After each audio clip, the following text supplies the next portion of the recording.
વલસાડ ધરમપુરના દહાડમાં નકલી પોલીસે કરી છે રેડ। મહત્વની માહિતી હાલ પ્રકાશમાં આવી રહી છે વલસાડથી। વલસાડના ધરમપુરના દહાડમાં નકલી પોલીસે રેડ કરી છે। નકલી પોલીસ ત્રિપુટીએ એક ચિકન શોપને બનાવી છે નિશાન। તો ધમકી આપી કેસની પતાવટ માટે મોટી રકમ માંગવામાં આવી છે તેવી માહિતી પણ સામે આવી રહી છે। વલસાડથી દુકાનદારની ચાલાકીને કારણે નકલી પોલીસ ઝડપાઈ છે।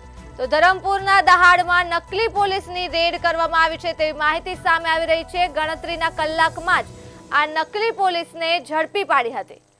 તો વલસાડના ધરમપુરના દહાડમાં નકલી પોલીસની રેડ કરવામાં આવી હતી ત્યારે નકલી પોલીસ ત્રિપુટીએ એક ચિકન શોપને નિશાન બનાવ્યું હતું।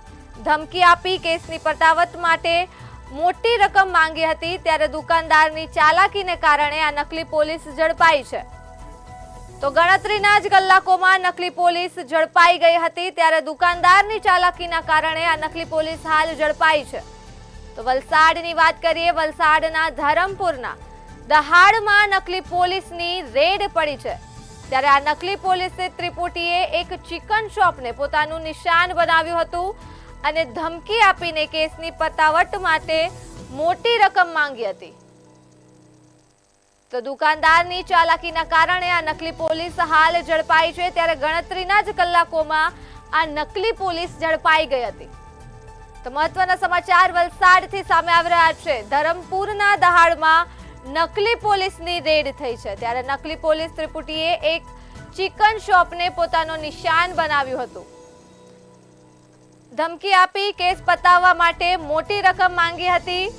તો દુકાનદારની ચાલાકીના કારણે આ નકલી પોલીસ ઝડપાઈ છે। તો ગણતરીના કલાકમાં જ આ નકલી પોલીસ ઝડપાઈ છે તેવી માહિતી પણ પ્રકાશમાં આવી રહી છે। તો વલસાડથી માહિતી સામે આવી રહી છે। વલસાડના ધરમપુરના દહાડમાં નકલી પોલીસે રેડ કરી છે। તો નકલી પોલીસ ત્રિપુટીએ એક ચિકન શોપને પોતાનું નિશાન બનાવ્યું છે। ધમકી આપી કેસની પતાવટ માટે મોટી રકમ માંગી છે।